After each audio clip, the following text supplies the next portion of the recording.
These metals react with water to form alkalis. That's why they are called as alkali metals. As we come down the group, you can see that the number of shells are going on increasing. If we take 1 mole of gaseous ion and dissolve it in water, the size of the d orbital, vacant d orbital, is going on increasing. All the alkali metals have got 1 electron in their valence shell.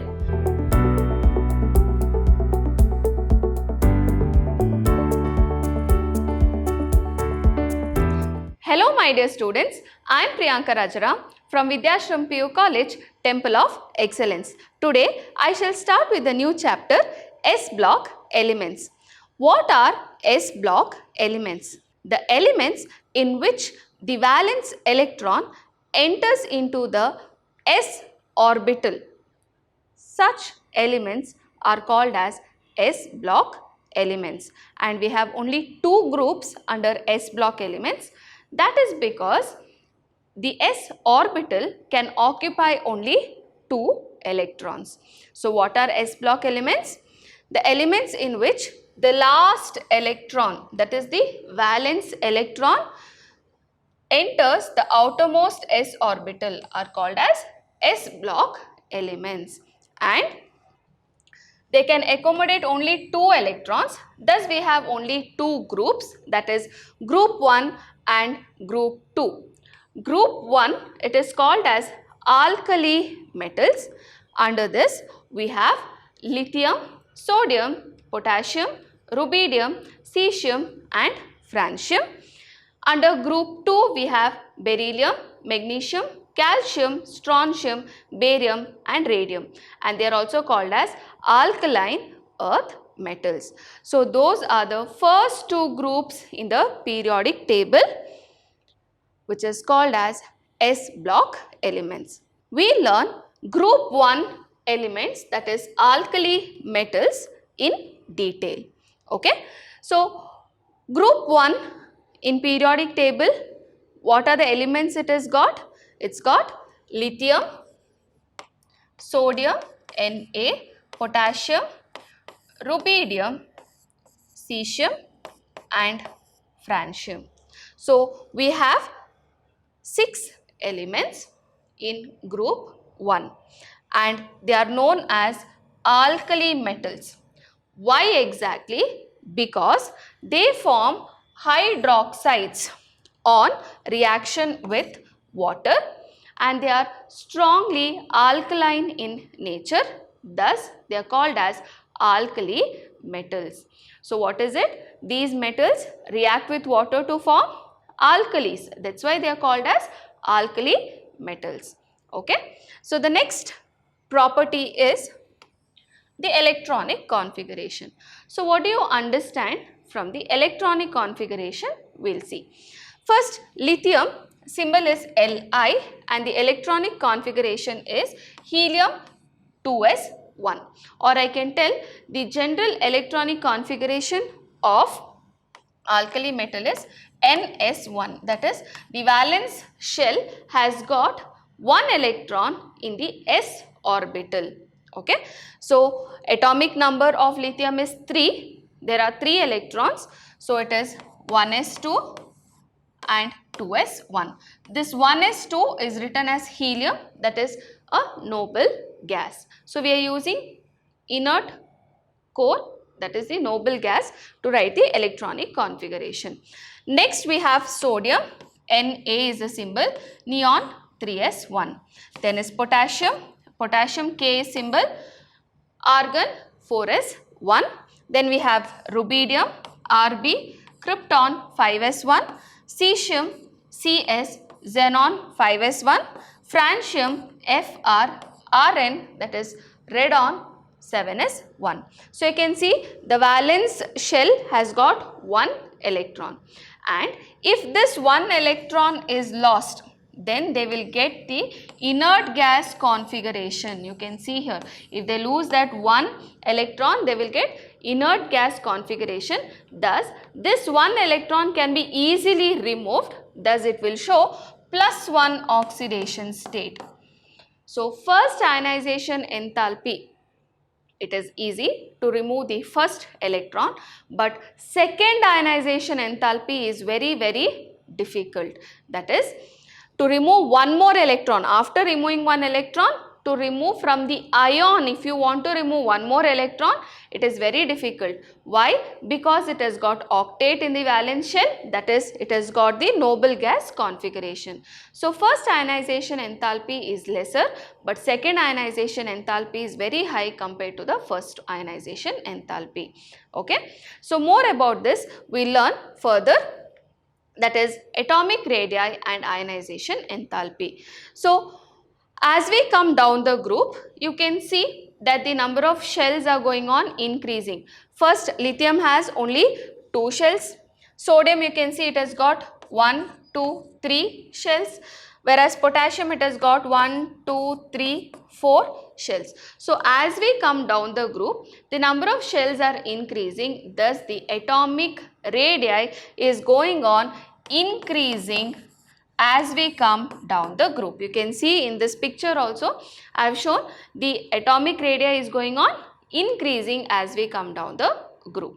But it is easy to remove an electron. I told you there is only one electron in the valence shell, isn't it? So, this electron can be removed. So, that is the amount of energy required to remove is called as ionization energy or ionization enthalpy. And for lithium it is 528 kilojoule per mole, and for sodium it is 502, whereas for potassium it is 425 kilojoules per mole amount of energy is required. So, what is happening? As we come down the group, atomic radius is increasing, but ionization enthalpy decreases as we come down the group. So, once the first electron is removed, to remove one more electron it becomes difficult because it has attained an octet configuration or it is attained noble gas configuration. Thus, second ionization enthalpy is very high for an alkali metal. Okay. Now, if you see the ionic and atomic radii. Atomic radii, I told you, as we come down the group it is going on increasing because the number of shells are increasing. What about the ionic radii? If I remove this one electron, it becomes lithium ion, and you can see there is a large difference in their radii. So, ionic radii is less than the atomic radii. You can see here for sodium also the radius is, ionic radius is less than atomic radius, same thing with the others. That is, when one electron is removed, one shell only is missing now, and the effective nuclear charge increase, because of which you can see there is a large difference in the atomic radii and the ionic radii. Okay. So, shall we go to the next property, that is hydration enthalpy. Now, what is the meaning of hydration enthalpy? It is, hydration of ion is an exothermic process. That is, if we take 1 mole of gaseous ion and dissolve it in water to get it converted into the aqueous form, the amount of heat liberated is called as hydration enthalpy. What is it? The energy released when 1 mole of an ion in the gaseous state is dissolved in water to get it hydrated is called as hydration energy or hydration enthalpy, and it is highly exothermic process. Now, this is the meaning of hydration enthalpy. Now, what is the hydration energy or hydration enthalpy trend which we can see in the S block elements group 1? That is, the hydration energy is in the order, that is, as we come down the group, for the ions, the hydration energy is decreasing. What is happening? You can see here, it decreases down the group. As we come down the group, the hydration energy is decreasing. Why is it decreasing? That is because the smaller the cation, greater is the degree of hydration. So, if the cation size is smaller, the degree of hydration becomes bigger. So lithium is the smallest cation which is there because it's the smallest atom which is there in this group, isn't it? Thus the hydration energy for lithium is the highest and hydration energy for francium will be the lowest, or I can tell cesium will be the lowest. Okay, so this is the trend for hydration energy. As I told you, lithium is the smallest size, has got maximum degree of hydration. That's why lithium salts are all hydrated. You can see LiCl.2H2O. It has got 2 molecules of water as water of hydration. Okay, so that's about hydration enthalpy. What is the next topic? It's about density. So you can see the density chart here. I have put lithium, sodium, potassium, rubidium, cesium. As we come down the group, the density should have increased, but there is a small exception here. Okay, what is density? It is mass by volume. So as the mass increases, density also increases, isn't it? So as the mass increases, density also is going on increasing. But only when you see sodium to potassium, there is a smaller density, or I can tell that potassium is lighter than sodium because there is a sudden increase in atomic size.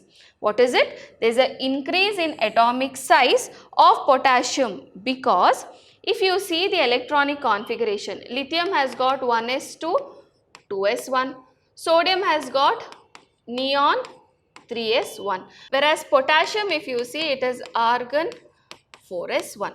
So what happens here? From here to here, the size of the d orbital, vacant d orbital is going on increasing, third to fourth shell when they come. So potassium is more in atomic size compared to that of its mass. So what happens here is, for potassium, volume is more compared to the mass.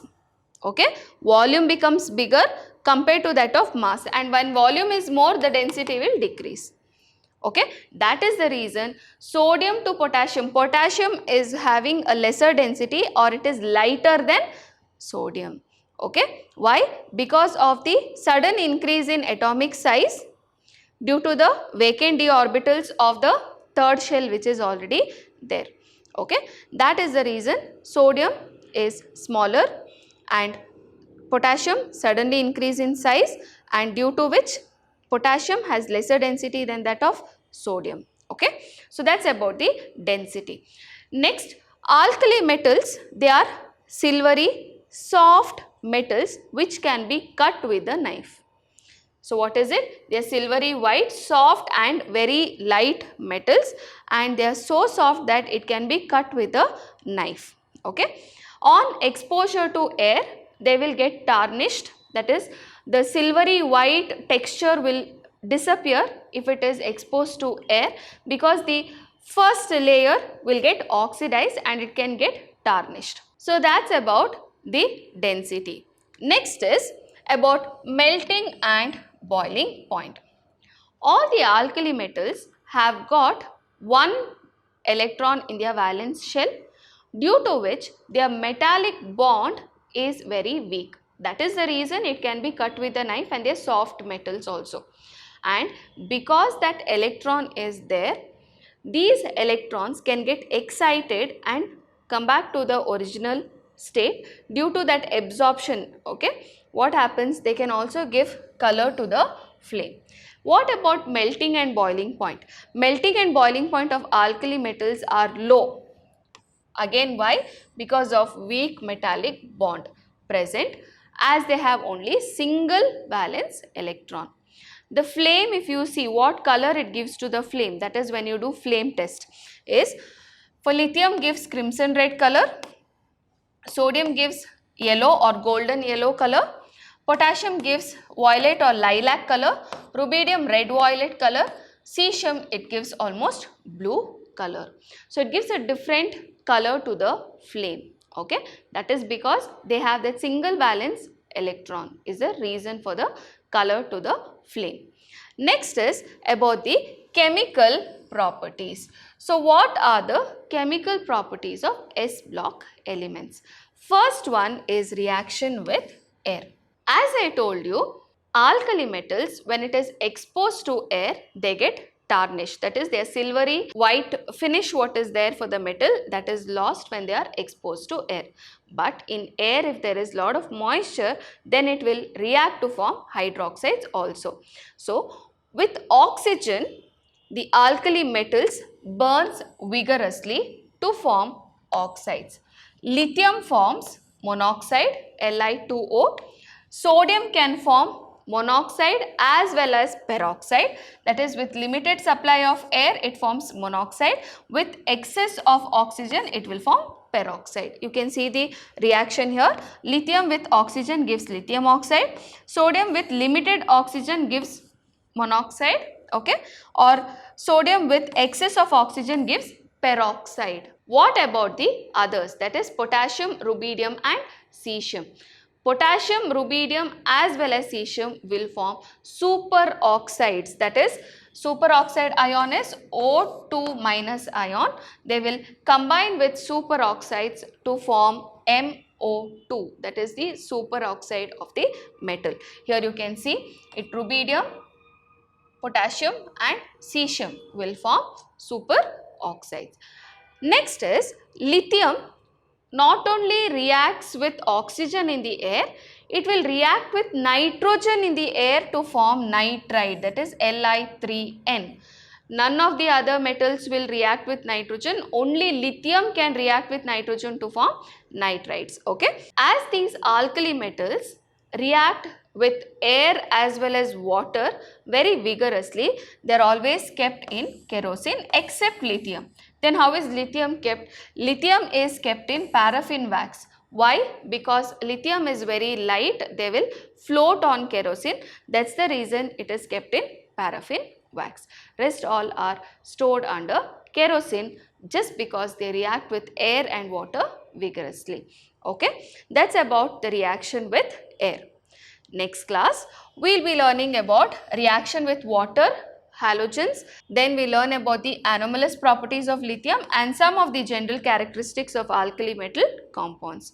So I hope you have understood today's class. Thank you my dear children. Stay tuned, stay curious.